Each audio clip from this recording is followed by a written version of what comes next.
How to enable or disable emojis and stickers suggestion on Gboard on Samsung Galaxy S26 Ultra. Let's start the video. First of all, go to App Library. Here click on Settings app. Now in Setting, scroll down and click on General Management.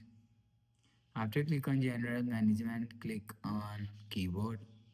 After click on Keyboard, click on Gboard. Scroll down and click on emojis, stickers and gifs. After click on emojis, stickers and gifs, you will see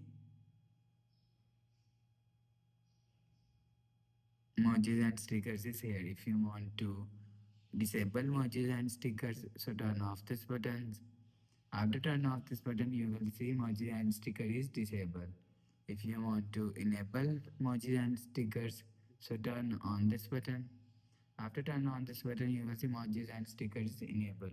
You will enable or disable emojis and stickers from here. After the process, go back to home screen. So that's how you can enable or disable emojis and stickers suggestion on Gboard on Samsung Galaxy S26 Ultra.